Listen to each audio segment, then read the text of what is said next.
Welcome to the 30th episode of the Head Kick KO podcast. We have a lot to talk about today. We haven't had an episode here in about a week and a half. Last week there wasn't really anything to talk about because there was no UFC card.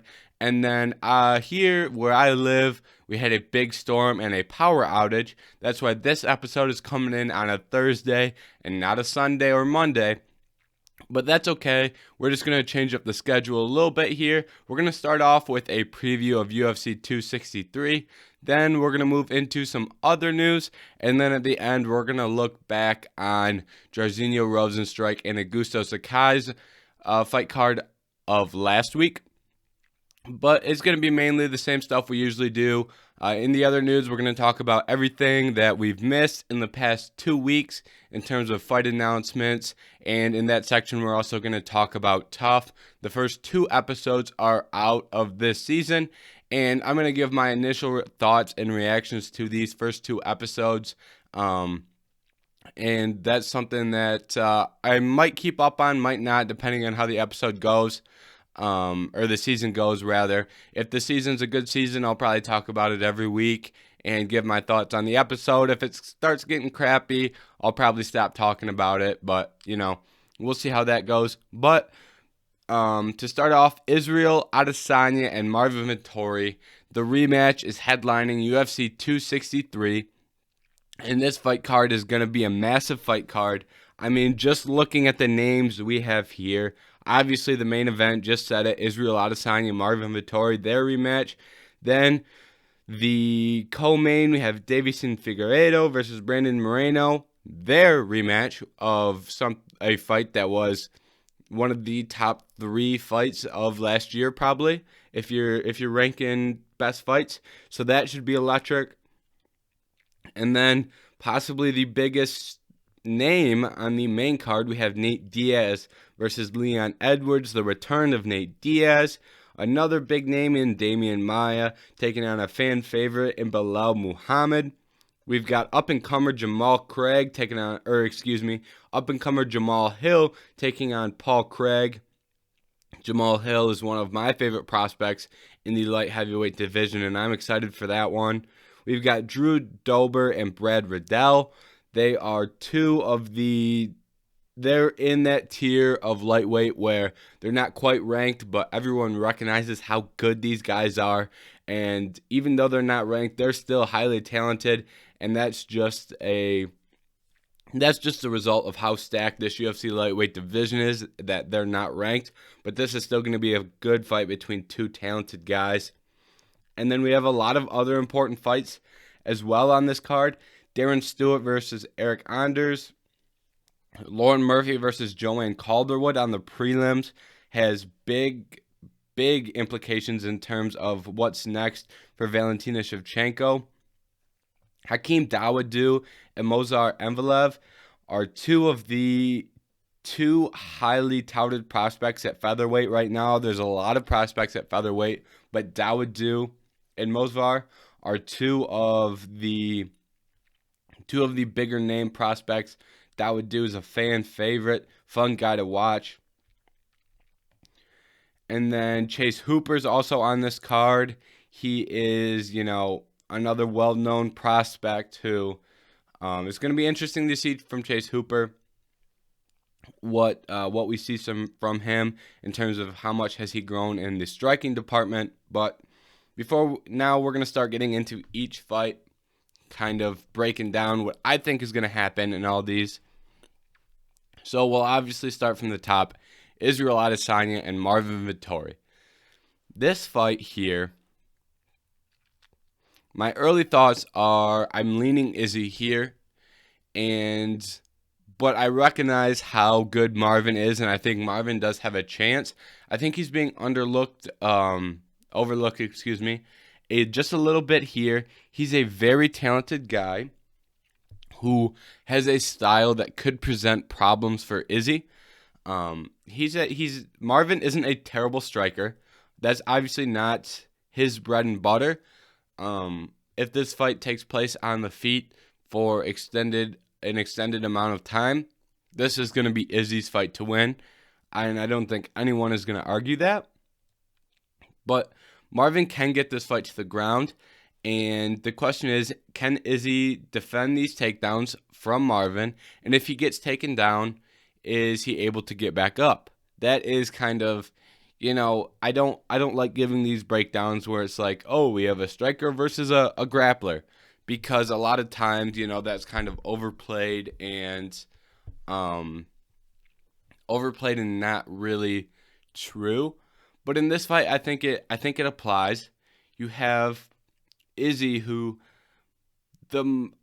he's gonna be able to beat most middleweights in pure striking.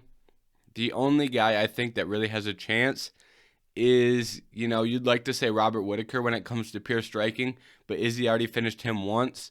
Darren Till, maybe. But there's a lot we've seen from Darren Till that would say otherwise. And with Izzy, it's the only guy we've seen that has been able to strike with him has been Blachowicz. And that is, I think, a part of the size factor here. I think in this fight on the feet, Izzy's going to be the faster striker, and he's going to be able to, hit the target here probably very often. And if Izzy's able to attack low kicks the way he did against Paulo, he is very hard to beat, because low kicks are one of the most important aspects of MMA right now. It is very important in modern MMA to be able to kick the calf and be able to defend calf kicks, and Izzy's one of the best at kicking the calf right now. And I think that he's going to be able to beat just about anyone in this middleweight division. And that was a really long-winded way to say I have Izzy. I think he'll be able to finish Marvin. I think it's going to be, I don't think it's going to be a, early, KO. I think it's going to be more of an accumulation. I think it's going to be something where we see Marvin start to slow. He gets sloppy with takedowns, and Izzy's going to be able to pick him apart. He's going to kick very well. And I think he's eventually going to, get Marvin in a bad spot and finish him maybe the third or fourth round after he landed a lot of low kicks, after he defended a lot of takedowns. But like I said earlier, if he can't defend those takedowns, it's going to be a rough night for Izzy, and Marvin will be able to win. But I think Izzy's going to be able to defend those takedowns, because historically, at 185, over his last, handful of fights, Izzy has shown a lot of improvements in takedown defense. After that Marvin fight, there was kind of an attitude change, I feel like, where he recognized that if he wanted to succeed in MMA, he would have to iron out his ground game. And it looks like that is something he did, and he hadn't really struggled again until he got in there with Blachowicz, who outweighed him by a decent margin and was able to control, the final, couple rounds on the ground. And in the early rounds, it was 50-50 on the feet, maybe a Blachowicz lean, more than likely a Blachowicz lean on the feet. But regardless of that, I have him winning this fight against Vettori, where, like I said earlier, picks apart the lead leg, lots of low kicks. And I think that he's going to be able to counter Marvin very well if Marvin does decide that he wants to strike with Izzy. Izzy's obviously a great counter striker, and if he can accumulate some counter strikes, some counter hooks, it's going to be a tough night for Marvin. Moving on to the co-main event, Deiveson Figueiredo versus Brandon Moreno. This fight, I'm leaning towards Figgy here. Very chalky so far.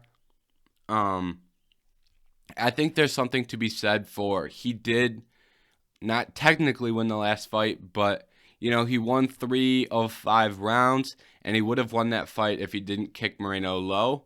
And I know he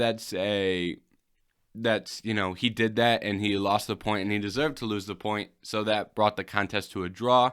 And I'm sure that did affect Moreno in that fight, that low kick. So whether the point was warranted or not, it doesn't matter, but I don't think that is the best version of Deiveson Figueiredo that we saw against Brandon Moreno. And I think that was the best version of Brandon Moreno that we've seen in that fight. And we had a draw in a fight where a point was taken away. So with that being said, I think we're going to see a much better version of Deiveson Figueiredo. And I think that could be from, there's a lot of rumors that he had food poisoning. He was in the hospital before the fight and after the fight. So if those rumors are true and he fought to a draw with Brandon Moreno with food poisoning, I have a tough time, seeing Moreno winning this fight. I do. But then again, I also had a tough time seeing him winning the first fight.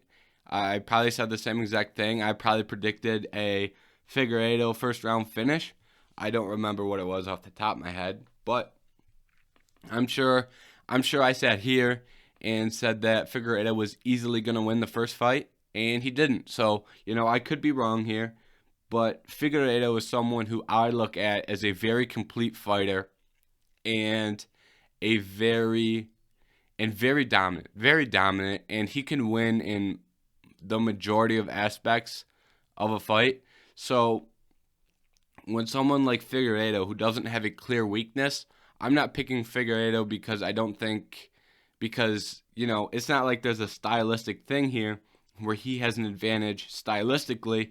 I just think that he is that well-rounded of a fighter that if this fight's on the ground, Figueiredo is going to be able to find success. If it's on the feet, he'll be able to find success. He's possibly the best grappler. Best grappler may be a stretch, but he's a high-level grappler with knockout power and a great striker. And that's something that I struggled to predict someone beating Figueiredo when he has those abilities. I mean, when you look at some of his previous fights, his guillotine finishes are lethal. And, Moreno may be able to out-wrestle Figueiredo a little bit, but the risk-reward there for Moreno is not that great. Because even if you're on the ground in a good position, there's always that threat of Figueiredo from the bottom getting a finish via guillotine or another submission, where I don't think that's going to come into play that much. And in the first fight, Moreno was able to have some success on the ground, which is probably the most surprising aspect for me because of how good Figueiredo looked on the ground in the last couple fights. But I think that the main thing that made this fight close the first time around was the conditioning of Figueiredo. He looked too slow, and that could have been if he really did have food poisoning. And it sounds like I'm making an excuse for Figgy here, but if he had food poisoning like he claimed, the conditioning isn't going to be there. And he probably went out there looking for an early finish if he was not, feeling great. So if Figueiredo is in good condition and has his conditioning where it needs to be, which I think he will, I think he'll be able to beat Moreno. And I think with higher output, that first fight would have been his, and it would have been his without the mistake of the kicks to the groin. So I'm leaning Figueiredo here, and I think he will be able to get this done. I think he will be able to get this done via a finish, submission, knockout. I could see either. I'm not going to sit here. It's really 50-50 here. So, in terms of is it going to be a submission or a knockout? I could see both. So I'm just going to predict finish, and it could come whenever, really. Kind of a boring prediction, but I feel like that's true. Now, possibly the most interesting fight on the card, Leon Edwards versus Nate Diaz. This is the return of Nate Diaz, and this is I'm a big Nate Diaz fan. I love the Diaz brothers, but it feels like Nate's kind of bit off more than he can chew here. I mean, Nate is naturally an undersized welterweight. So anytime he's fighting at 170 against the 170 pounders, he's going to be at a disadvantage, We saw that in the Masvidal fight. I feel like Masvidal was able to land against Nate, and, those shots hurt Nate. Previous fights at 170 against Conor was able to land, and Conor isn't, especially at that time, wasn't a natural 170-pounder. He was able to knock Nate down a handful of times. Nate hasn't been finished, and he's only been finished once, and it was a head kick from Josh Thompson.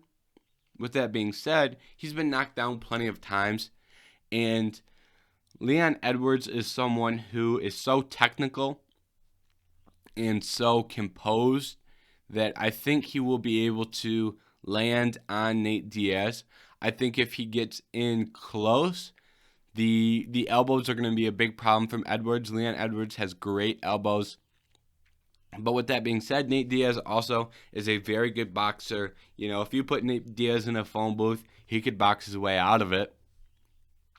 And I mean, especially in the Pettis fight was clear on that. Nate's very good at mixing between the head and the body, landing shots, especially when he's got you backed up against the fence. But I feel like that's a position that we may not see that often. And if Leon Edwards can land elbows when they're that close, and if he can get in the clinch with Nate, it's going to be a very tough fight for Nate to win. And it also depends on what version of Nate we see.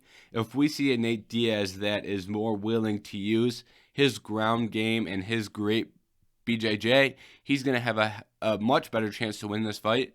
But if he comes in and tries to, box the whole time, it's going to be a little bit tougher, because on the feet, Nate is really very one-dimensional in terms of output.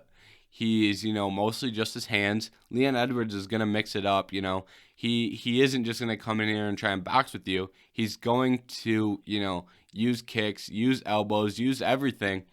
More of a Muay Thai style.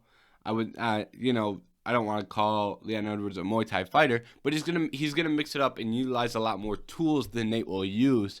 And I really just I don't really see a path to victory here, especially because if Nate wants to use his cardio to his advantage, this is a 5-round fight, so that does help Nate. If this was a 3-round fight, I think it would be very, very difficult to see Nate winning. But if Nate can draw it out a little bit, he's gonna have a better chance. And but overall, Leon Edwards, in terms of gambling and betting, Leon Edwards is a big favorite on the lines, and I think that is justified. I don't know if he'll be able to finish Nate, but I think Leon is going to be able to get some knockdowns and draw out, even if it goes 5 rounds, he will have knockdowns and have some very successful moments, and he'll be able to, get a unanimous decision win. That's what I'm seeing here. And if I'm wrong, I'm wrong. I'd be glad I'm wrong. It would be great for the sport if Nate Diaz went out there right now and touched up Leon Edwards and was able to go out there and put on a Nate Diaz-esque performance, beating Leon Edwards. That'd be good for the sport. Anytime Nate is winning, it's good for the sport. So I hope Nate can win, just in terms of nothing against Leon, but I want the sport to grow and be successful. And I think with Nate Diaz making a run at the 170 title, I think that is the best way to do that. And do I think it's going to happen? No, but I think it would be a crazy turn of events if we saw a successful Nate Diaz once again. And I may be overlooking Nate. This may be, I don't want to say, I guess recency bias, because he didn't look great in the Masvidal fight. There weren't very many moments in that Masvidal fight where I wasn't watching that fight thinking, oh wow, Nate Diaz has a chance here. And I bought that pay-per-view for Nate Diaz. I believe that was the first pay-per-view I've ever bought, and that was when I was still, relatively newer in the sport. And watching that fight, there was never a feeling that Nate was going to win that, and that's just unfortunate. But I think we may see another run back of a similar type fight. Maybe this one doesn't get ended by cut.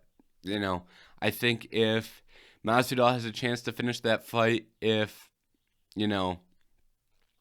there's no cut, and maybe he doesn't. He won the first 3 rounds. Maybe some 10-8s in there. I haven't watched that fight in a while. Regardless, that was a very bad night for Nate Diaz, and I think Leon Edwards could do that to a similar extent. 2019 Masvidal probably has a little bit more power in his hands than Leon does right now, and Masvidal landed a big kick in there. Maybe it's not the exact same, but very similar. And I feel like I have been long-winded on this one again. So we're just going to move on with my final prediction, Leon Edwards, unanimous decision victory for him. Then the next fight on the main card below, Muhammad versus Damian Maia. This fight here is, I think we're going to see Belal Muhammad show up in this fight. And I just don't see Damian Maia winning. His last fight was against Gilbert Burns, I believe. And he wanted a retirement fight in Brazil. But he wanted that fight, 2 years ago, really. A year ago, maybe. A year and a half. It's been a while that Damian Maia has been looking for a retirement fight in Brazil, and he never got it. And it looks like now, it just feels like Damian Maia has been out of the sport in terms of, he's been wanting to retire for a year, and I feel like when you've been wanting to retire for that long, I think this is his retirement fight, I'm assuming. And I think Belal Muhammad is going to be able to put on a very good performance against someone who, probably should have already retired. If you've been wanting to retire for a year and you just haven't done it because you wanted a final fight to kind of, put the gloves down, you probably should have retired. So I think Belal Muhammad is going to come in here against someone who, his head is probably already out of it, and he's going to have a very successful night on the feet because he is a better striker by a large margin. And, in some of Belal Muhammad's most recent fights, he's looked good on the feet. Excluding Leon Edwards, he lost that first round, but regardless, his fight before that, I was very impressed by the feet. He was able to get in, get out, hit, not get hit. And I think that's something he'll be able to do against Damian Maia. And I think he will be able to get a finish here, first round, second round, an early finish for Belal Muhammad here. And then Jamal Hill and Paul Craig. Bias, warning here, because I am a big fan of Jamal Hill. I go to college down in Grand Rapids. That's where Jamal Hill is from. So I'm a big Jamal Hill fan, and I'm a big believer that he can do big things in this sport. I was very impressed with his last performance against Ovince St. Preux. Going up against another grappler here. OSP is obviously a great grappler. So is Paul Craig. But as long as this fight is on the feet, I think Jamal Hill is going to be able to land. Jamal Hill is very crisp boxing, and he has very good finishing instincts. That is the one thing that I was most impressed about his performance against OSP. When there was blood in the water, Jamal Hill stayed composed and just kept landing shots. And he never, when he had OSP on the ropes, he never let him get off. He never gave him a chance to recover. And that is something that, Jamal Hill is very talented at. And I think he's going to be able to hurt Paul Craig in this fight. He's going to be able to land. He's going to be able to land early and often. And he's going to have to be able to defend takedowns here. He can't let Paul Craig get this to the ground. And I think he'll be able to do that. That's something that he has done in the past. And I think Jamal Craig, I don't think he's going to land a big right hand that, puts Paul Craig out cold. But I think Jamal Hill is going to, land a right hand that maybe wobbles him. And then, he's going to bring up the pressure. He's going to get him up against the cage, and he's going to keep throwing, and he's going to eventually get the finish. So I'm looking Jamal Hill finish probably in the second round here. And I think it's going to be a great, fun, exciting fight, and I think it's going to be an electric opening to this pay-per-view, and it's probably the fight that, for me, watching all these fights, there's a couple fights that, watching where obviously the top 3 fights, big-time names, big-time fights, you're always going to be pumped for those.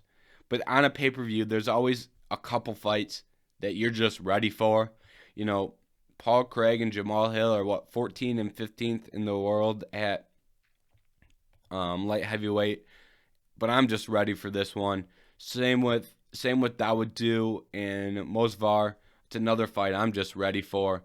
There's fights on this card that are gonna be fun fights, regardless of just Drew Dober versus Brad Riddell. The next fight I'm gonna talk about. These are gonna be fun fights. This is gonna be a fun card. It's gonna be a fun night of fights. So make sure you watch them all. Prelims are looking juicy, and Drew Dober versus Brad Riddell. This is gonna be a good one, and I'm torn on where we're going for this one.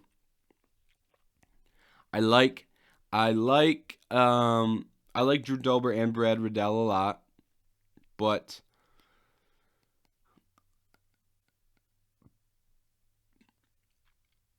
sorry for the moment of silence. I don't know who I'm going to pick in this one. I haven't decided yet. Drew Dober, just took on Islam, and I think that there were some moments in that fight where I was very impressed by Drew Dober because he was going up against, a very good Islam. Brad Riddell is also no joke, no fool.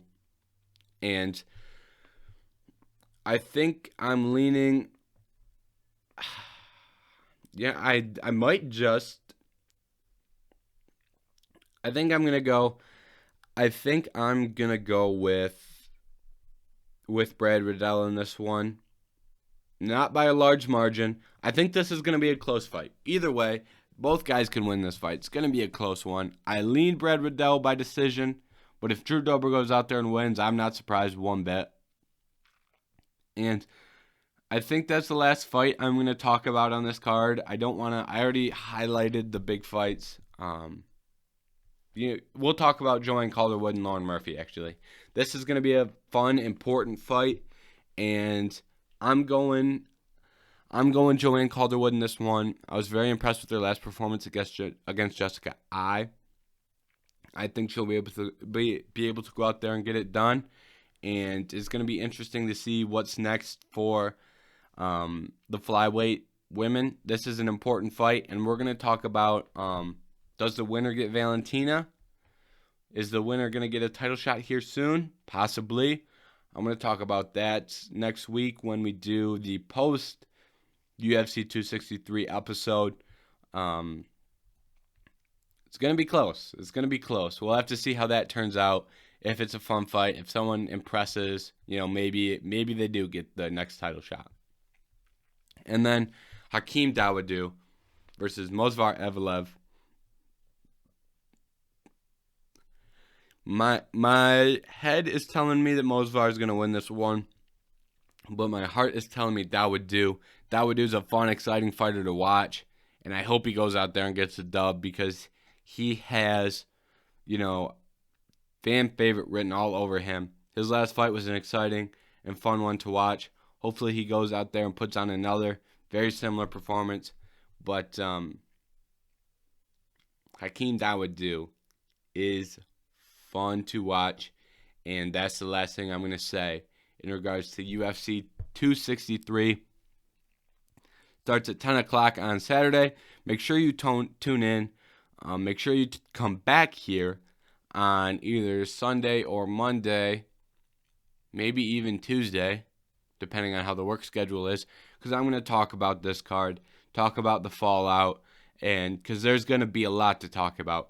Because these 3 fights on top of the main card are very, very important in terms of what's going on in the UFC.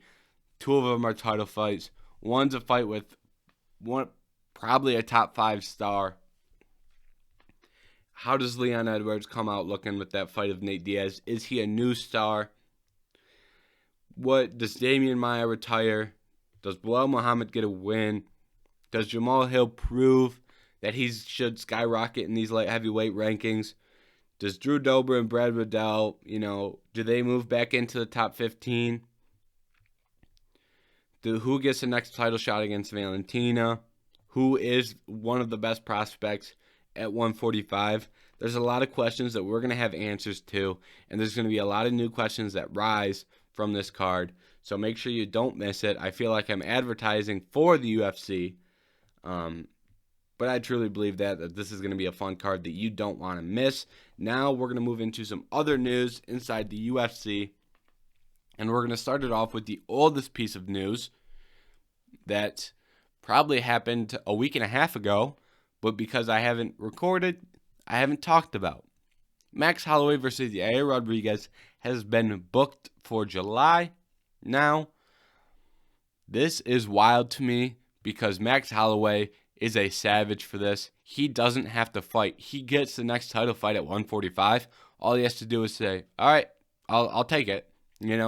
Even if Ortega beats Volkanovski, I doubt we get that rematch, barring any unforeseen circumstances like eye pokes, nut shots, injuries, things of that nature. Chances are, if it's close and competitive, chances are Max Holloway gets to that next fight regardless. And instead of just sitting on the sidelines and waiting, Max Holloway decided, let me go in there and fight Yair Rodriguez, who is someone who is a killer in his own right. Yair Rodriguez is very talented and is an interesting matchup for Max because there's a lot of ways that, there's a lot of ways that this fight could go. Well, not really. What am I saying here? What I'm saying is Yair Rodriguez is talented and he has a shot.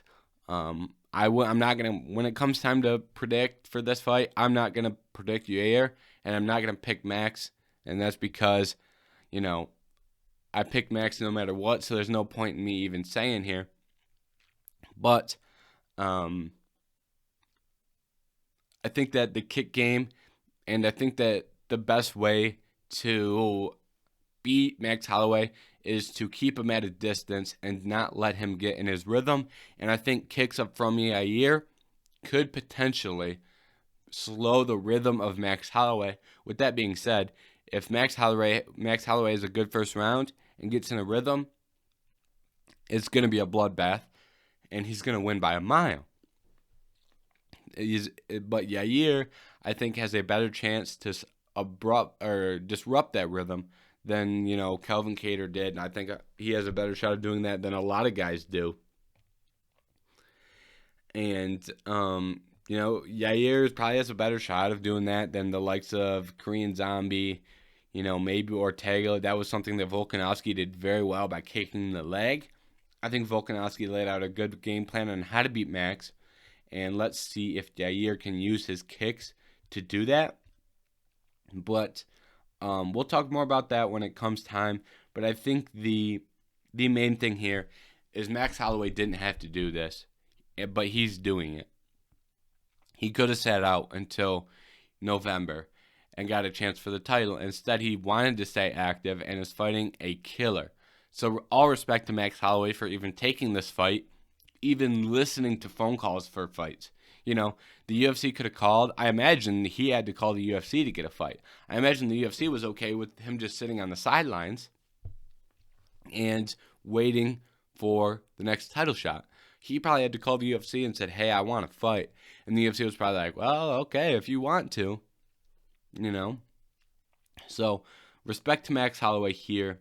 Hopefully, I'm sure this fight will be a fun fight, and hopefully Max Holloway can get it done so we can see him fighting for the belt again soon, because it's interesting here about Max Holloway. He's still so young. He's still building a legacy, and that is very impressive in its own right.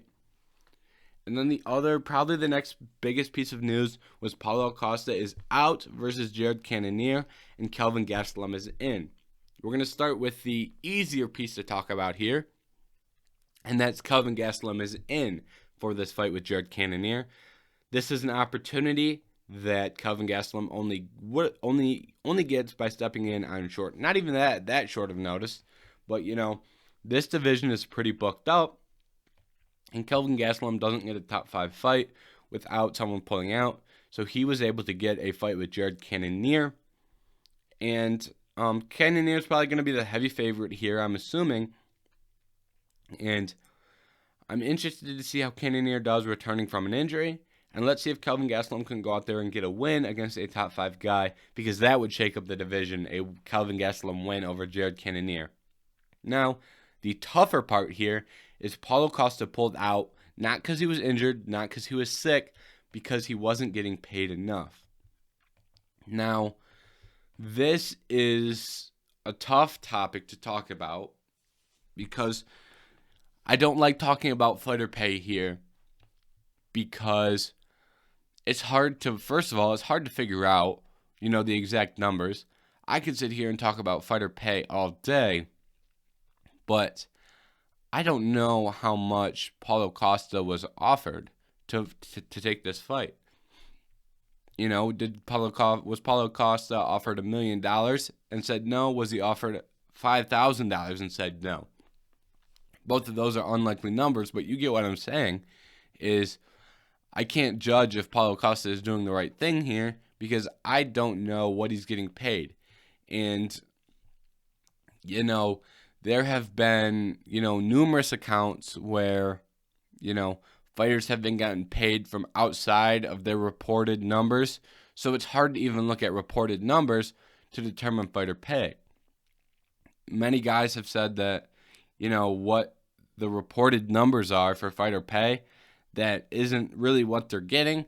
Now, I do think that fighter pay is an issue, and fighters should be paid more. But for Paulo just to pull out in that fight, I don't think this does much to get fighter pay solved. For each fighter pulling out, like Paulo here, he's not doing anything to get fighter. He could, in the short term, get himself paid more. That's good. Yes, that's good. But he's not doing anything in the long term to get this issue solved, the larger issue of fighter pay, because I believe the number is 18% of all revenue goes to the fighters, and that's just simply not high enough. It's the lowest of all major sports. What does Paulo Costa pulling out, and maybe he gets more money from the UFC? Maybe, they give Paulo Costa the number he wants and we're all good. But what does that do in the long term to get fighter pay higher than 18%? That's the issue I have here, is we have a lot of fighters who don't really want to, we have a lot of fighters who don't really want to do anything in the long term. They just want their short-term issue solved. And I get that, but I just don't know if that's the most effective, because if I was at a job and, everyone else was getting underpaid, and I was able to get paid more, I'd be like, that kind of solves the issue I'm having in terms of my own pay. So I get why fighters are doing it, but I don't think it solves the issue. We have some old fighters calling for the Ali Act. I'm going to be honest, I've tried looking into the Ali Act, trying to figure out, is this good for the sport? Is this bad for the sport? I can't ever find any information on it. Anytime you try and look up the Ali Act, it's always like, oh, it, make sure the fighters, it'll give you some like jargon about how it protects the fighters and it, helps the fighters, not getting screwed over by the UFC pretty much. But you don't really, it doesn't really, I've never found out how. I don't know how the UFC or how the Ali Act works, how it protects the fighters, how does it do these things that it claims it does. I don't know how. All I know about the Ali Act that I am 100% sure about is that it came from boxing and that boxing kind of stinks, right? Us UFC fans, there's a lot of UFC fans who drag down on boxing and talk about how bad boxing is. And the thing I don't think we should do, I don't think we should, go, oh, boxing did this, let's copy boxing. Because we talk trash about how boxing is so crappy and it has, the sport is watered down because there's, the big time fights never get made. And, boxing also, their headliners get paid more. But their prelim guys get paid, chump change. So how much does the Ali Act do to protect all the fighters and not just the top guys? Is it doing a good job at getting the top guys paid? Yeah, I guess so. Is it doing a good job at getting the, the first guy jerking the curtain? Is it doing a good job getting him paid? I don't think so. Maybe I'm wrong here. And, a lot of people say union is the answer. But if you look at other sports organizations and their unions, they're always a mess. The NFLPA has never really been successful.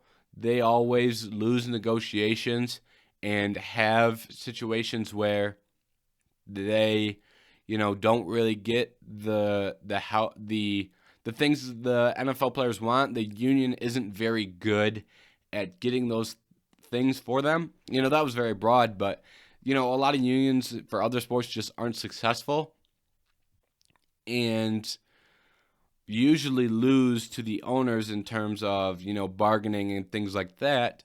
So why would a UFC union be any different? And I don't want to see the UFC collapse over fighter pay because I don't want this situation like boxing has where there's 10 promoters, there's 10 belts that all mean something. And, boxing, we still haven't seen Anthony Joshua versus Tyson Fury. Name another fight that we haven't seen in MMA because of contract negotiations. In terms of the guys we have now, there isn't really any fights we haven't seen that we've been, thirsting to see. The big one was Ngannou versus Stipe. That fight eventually was made. And that fight wasn't happening because of one of the greatest of all time and two of the greatest of all time were having a trilogy. So the up-and-comer Francis, I guess Francis wasn't an up-and-comer, so the top contender didn't get an opportunity because two legends were having a trilogy match. Robert Whittaker not getting this fight now may be an issue or could be one, but I mean this would be the equivalent. It's when we don't see UFC fights. Sorry about that. When we don't see UFC fights, there's usually an explanation other than money. I guess Jones versus Ngannou is the one that we haven't seen because of money. But, I don't think that is something that... I think that's a different situation because they're both under contract with the same organization and we're just not able to come into terms with money. And I feel like that situation is a little different because it sounds like John Jones is asking for ridiculous amounts, and that's something that Paulo Costa is not doing. Right now, it sounds like Paulo just wants to get paid what he got paid to fight Izzy, which, I guess, you could make the case that he should get paid less because it's not a title fight. You could make that case, but how much less, So I feel like, to summarize that, it's a slippery slope where, on one hand, I don't want to see MMA turn into boxing. And at the same time, I want to see fighters get paid more. So how do we go about that? And the two kind of,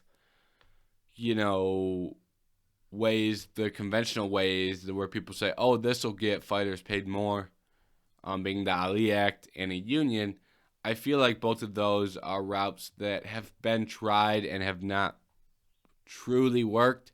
I guess you could make a case the union has kind of worked in other sports because they do see pay increases.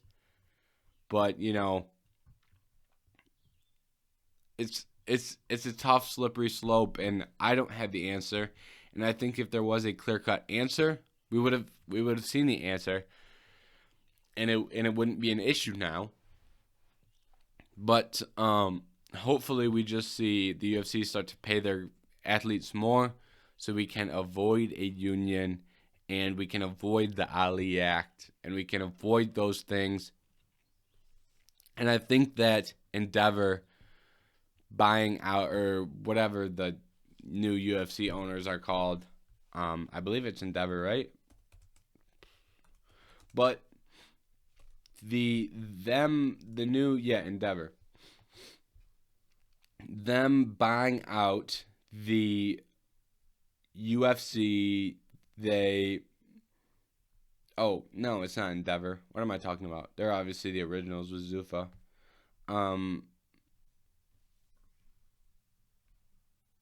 Why can't I think of this? I'm drawing a blank. I'm drawing an absolute blank. But the point is, they bought out the remainder of the. Why can't I'm trying to Google this and I can't find it. It's just nowhere. Whatever. They buy out the minority owners, which were a bunch of celebrities, Dana, a bunch of people like that. Oh yeah, it is Endeavor. Whatever, doesn't matter. Whatever the name of the company is, they buy out all the minority owners, and they now own 100%. So when that happens, I think that happened on March 31st, and I think that is something that we need to look out for, because I think that we could see a fighter increase in pay, because we no longer have, when you have minority owners, you have to give them a percentage of the earnings. So when you have, The Rock, say, I believe he was one of them, Halle Berry was one of them. So when she owned 1% of the company, Halle Berry, 1% of your earnings gotta go to her. So now that you don't have to kick out any more of that money, you have more money left over. Does that mean we see an increase in fighter pay? Maybe, maybe not. But I think that is something that, now that they own 100%, that is something that we could see as, a positive for the sport. As now, as, you get what I'm saying here? That is a way where the UFC fighters can pay more, because they don't have to split money anymore between different groups. And there's more revenue left over, because you're not shelling out, whatever percentage they had to shell out. But that may take time to come into effect, because say you had to buy all those people out, so now all that money that you could have gave to the fighters to buy out, or all that money you could have gave to the fighters, you gave that to Halle Berry, The Rock, those people. But now, that's a one-time deal. So I think over long term, that could be something that we see that helps the UFC fighters get paid more. And we just went down a slippery slope, and now we're off track. So let's get back on track. We're going to do three fight announcements that I was interested in, but I'm not going to go in depth on all of them. I think these are going to be 3 fun fights that have been announced. First, actually, we're going to go 4. Michel Pieda and Nico Price on UFC 264. Another fight on UFC 264, Sugar Sean O'Malley versus Luis Smolka. That fight was officially announced, but it was signed a while ago. Then, Anthony Smith versus Ryan Spann on September 18th, and Casey Kenny versus Song Yudong on August 7th. And the last piece of news out in the UFC is Tough. Tough has been a little underwhelming so far through the first 2 episodes, because I wish we had more. I wish the episodes were longer, and I wish we had more background on who all these people were. You get a look into each fighter, their kind of backstory. You get that right before they fight.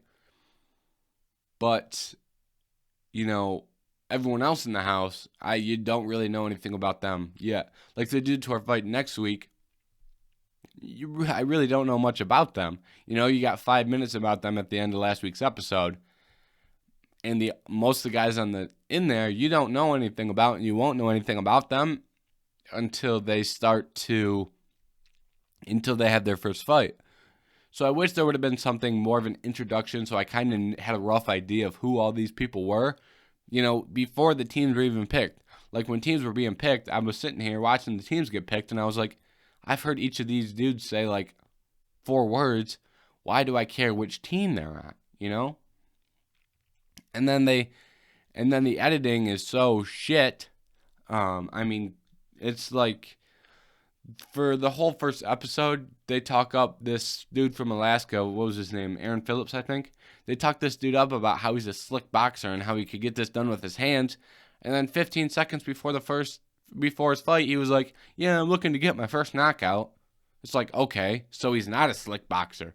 He can't be that good of a boxer if he doesn't have any knockouts in amateur fighting. And if you're going up against, if you're on the regional scene with no knockouts, you're not a slick boxer. It's just, that is, sorry. I don't know how, it's like if you have 0 takedowns, you're not a good wrestler. If you fight 5 dudes and don't take any of them down, you don't get to say, "Oh, I'm a real dominant wrestler." It's just not how it goes. And they just didn't have a way. They didn't have a way to edit that dude to make it look competitive, other than saying, "Oh, he's gonna be a slick boxer," and then they just go and shoot themselves in their own foot, saying, "Oh, well, I'm looking for my first knockout." Okay, so what I just heard for half an hour, you were lying to me. Doesn't make sense. And then they hype up Mitch Raposo like he's supposed to be the next coming of Jesus, and then he loses in the first round. It's like, why are we putting so much editing effort into the dude who loses?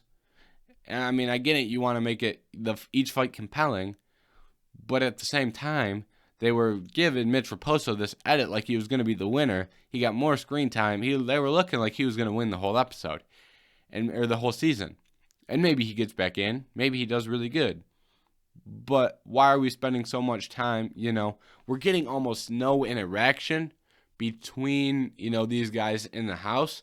And I'll be honest, this is the first episode of Tough I've ever watched, or first season, excuse me, because I had, I'm relatively, not, I don't want to say new, but, I kind of started watching, early 2019, late 2018, and more casually, but I never really became a hardcore fan here for a minute.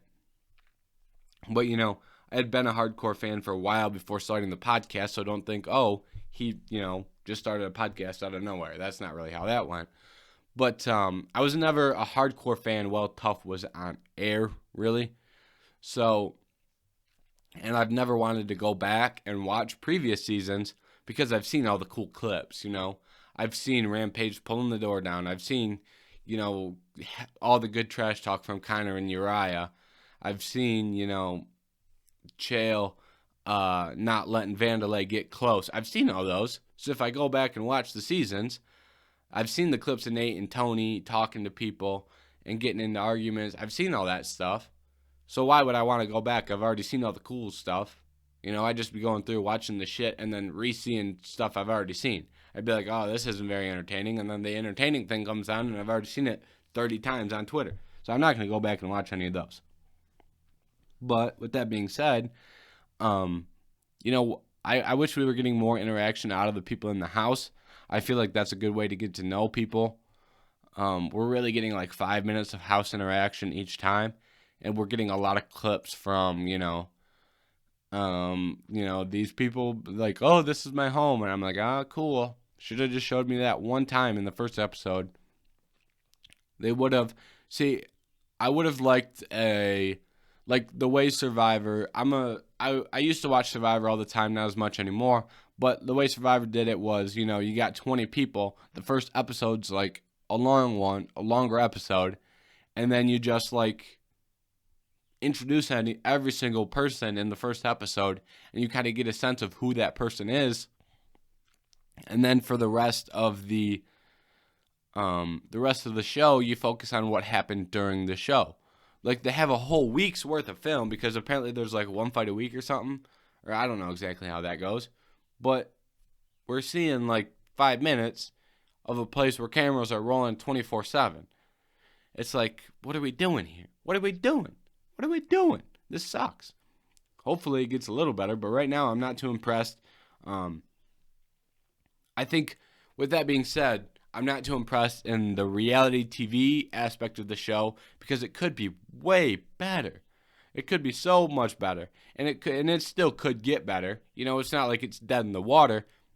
But that being said, the fighting aspect of the show I'm very interested in, and I think some of these guys have very high potential.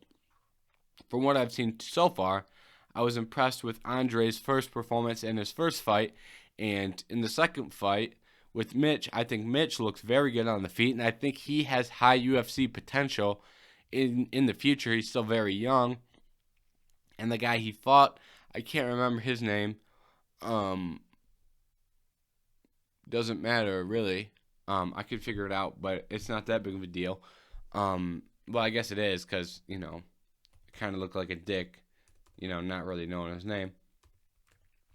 But he looked very good and came in with a good game plan on how to win that fight, and he was able to do it. Ludwig, yeah. See, he had a very impressive performance and came in with a good game plan. And Mitch Raposo here looked very good on the feet, and he got taken down by the bigger, lengthier guy, and he's not even a bantamweight. He's a flyweight. So I think it's nice seeing some of these guys who could be the future of MMA right now, in that setting. So the fighting aspect I'm so ready for, but I just wish the reality TV aspect was a little bit more entertaining because I'm watching paint dry here, and then they have, I don't even know how long the episodes are, probably 30 minutes, 45 minutes.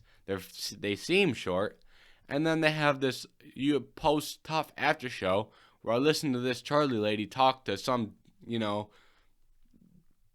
random dude that was on another reality TV show.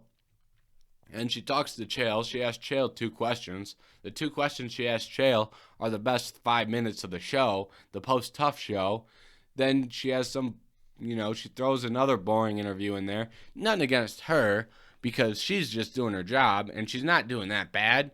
But they just didn't give her much to work with. And then she has the coach. She interviewed Ortega, and, you can't really say anything because everything that happens, you can't spoil the rest of the show. So Ortega's got to go on there and say, nothing. Just give me another hour of the show. Don't make me watch the extra crap. Just give me the show. It's just kind of frustrating here. And then we get like a sneak peek that's, she was like, oh, here's something that happened back scenes in the house that we can show you. Or behind the scenes in the house that we can show you. And I was like, why didn't you just put that was a good clip? Why didn't you just put it in the real show? It's like, what the hell are we doing here? Doesn't make any sense. Now, with that being said, I am enjoying Tough as much as I've made it look like I'm not. So, don't think I'm trying to trash it here, because I actually am enjoying it.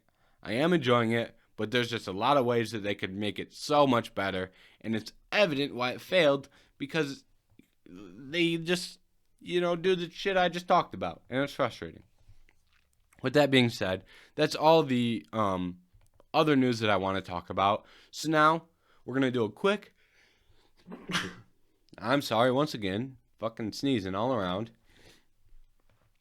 So, this episode has gone off the rails. I'm a little rusty. My allergies are bad. So, went on like 2 rants. But you know what happens. I hope you're enjoying it.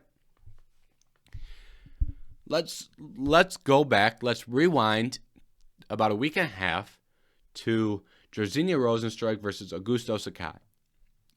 I'm not going to do a big breakdown of what happened in the X and O's of this fight. But main point here, Jairzinho gets a good finish. And we're going to talk about what is next for Jairzinho Rozenstruick before we get out of here. Jairzinho, I think the fight to make, the only option really is Curtis Blades. And that hurts me to say because that's about the worst matchup you could give Jairzinho Rozenstruick his Curtis Blades, and it's a shame. But it's looking like that's the direction we're going to go. I don't think we're going to see anyone below Jairzinho fight anyone below him. So it's looking like it's going to be Curtis Blades. But golly, that's about the worst matchup you could give Jairzinho Rozenstruick, unless he waits for like Cyril Gane and Alexander Volkov and then takes the loser. Because I'd be down for Rozenstruick versus Volkov. I guess he already fought Gane, so that's kind of out of question. But, Volkov versus Rozenstruick would be my favorite matchup for Rozenstruick right now. And I think once we get this heavyweight kind of log jam figured out, there's going to be a lot of good options for Jairzinho because he is moving up in the rankings. And then the other heavyweight fight, Walt Harris versus Marcin Tybura. Walt Harris lost. It always sucks seeing Walt Harris lose because he's such a cool guy, and he always seems like he's going to win.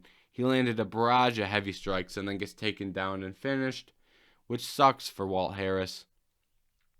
But Walt Harris, I'd like to see him against a prospect like Chris Dauskas or Tom Aspinall. And for Marcin Tybura, moving up in the rankings, good for him. Augusto Sakai, maybe an interesting fight. Shamil, I believe, is booked to fight, but that would be another interesting matchup for Marcin Tybura. And then the last fight I want to talk about from that night is Santiago Ponzinibbio versus Miguel Baeza. That was a fun fight of the night, and both these guys' stock rose. Obviously, Ponzinibbio gets a win, his stock rises, pretty self-explanatory. However, on the other hand, Miguel Baeza goes out there and almost beats Ponzinibbio, looked very good in some moments, and he proved he's a fringe top 15 guy, but he is nowhere close to peaking in that division. And I think that both these guys are very talented guys, and I'm excited to see Ponzinibbio back in the rankings. And he's going to get a ranked guy next. Question is, who is it? It's probably going to be someone who's not ranked right now, because it sounds like Damian Maia is going to retire, so that'll open up a ranking. Bilal Muhammad could move up, so that might be out of reach. Jeff Neal may be an interesting matchup there. But then again, I also like Li Jingliang versus Jeff Neal. So, there's some directions they could go with Ponzinibbio. But I want to see him fight a top 10, a 10 to 15 guy, someone in that range. I don't want to see him jump all the way up to the top 15 yet. Beat one more guy and then move up to the top 15 because we got to see him prove against another big name. Well, not a big name, but a talented guy. So, and Baeza, for Baeza, just get him a talented guy that is a fight for him, and he's going to keep improving, and he's going to be in a good position going forward. I had no clue Drew Dober was 13th still. I thought he was unranked. We've seen a lot of movement in these lightweight rankings in the last 2 weeks, so Drew Dober is 13. So, I said he was unranked earlier, so my mistake on that. And that's how we're going to end it. My bad on that one. But thank you for watching this episode of the Head Kick KO podcast. It was a long one. We were off for 2 weeks. Week and a half. We were off for 1 week, and then we were late this week because I had a power outage. So sorry about that. But make sure you come back and watch next week because we're going to be doing a breakdown of what happened at UFC 263. I'm not a rocket scientist, and I can't see in the future. But if I had to guess, I would say that this fight card is going to be a fun one, and it's going to be a fun episode afterwards, talking about everything that happened during it, and looking forward to, we'll look forward to the Korean Zombie versus Dan Ige. That's going to be a fun fight. The rest of the card has some other nice names on it. We'll talk about that. And I'll find any fight announcements, any more news. Maybe we'll have an update on Paulo Costa. Maybe we won't. So I'll talk about anything interesting that happened throughout the week as well. But it's going to mainly be a UFC 263 breakdown next week. So tune in for that because it should be a good time. I know I'll have a good time sitting here talking about it. So thank you for watching this episode, and make sure you tune in next week. Thank you again. Goodbye.